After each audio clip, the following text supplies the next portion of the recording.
نبدأ في تطبيق القضايات. هم آمنوا مؤمنين بالإسلام، إذن لازم يحكموا بشريعة الإسلام. أولا هذا الإسلام الموجود هو نتيجة ذلك الخلل الرئيسي الذي صار. هؤلاء أسلموا بحد السيف مثل داعش. أبو بكر البغدادي نفس أبو بكر الخليفة الأول بالضبط. نعم. ومن جاء بعد أبو بكر جاءوا بالسيوف إلى ناس فلاحين بسطاء في مزارعهم. تسلم أو أقتلك وآخذ زوجتك اغتصبها. فمن عارضهم قتلوه أو سبوا الأطفال واغتصبوا النساء أو أسلموا.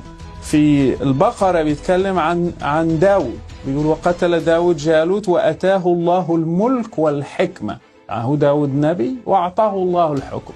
يعني القرآن يقر مبدأ التزاوج بين السلطة الدينية والسلطة الدنيوية.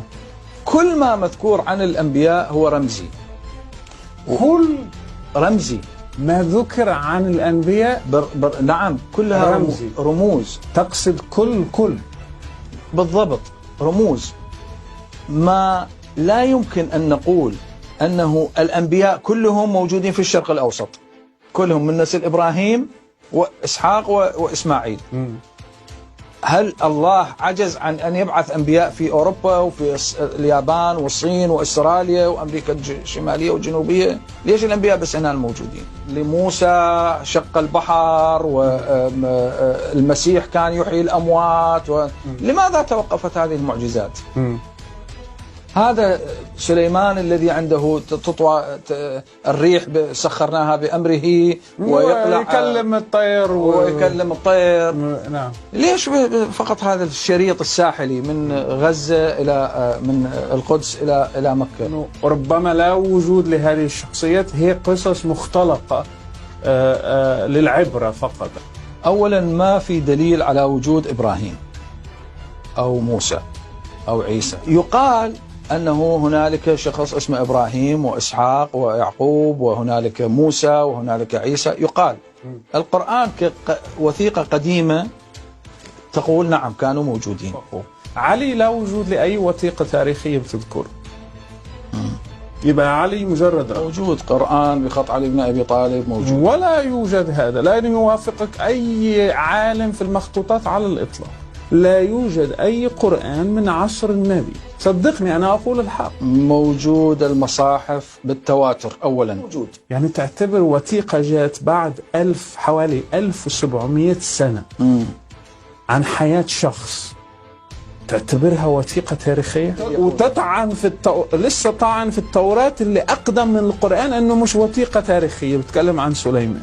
علي بن أبي طالب عليه السلام قال لليهود نعم الموجودين في الكوفة نعم يومها، قال والله لئن سمعتكم تذكرون قضية داود وزوجة أوريا لأقيمن عليكم حد القذف 80 صوت. هذا اللي لا يجبر الناس على اتباع وجهة نظره، هذا الذي لا يجبر. نعم لسه نعم. أنت قلت أنه ما بيجبر حد نعم. على عقائده. نعم، ولكن قال لهم لا تفتروا على الأنبياء. مش بيفتروا، هذا جزء من كتابهم. أو شو دخله؟ لا كيف شو دخله؟ هو وريث الأنبياء.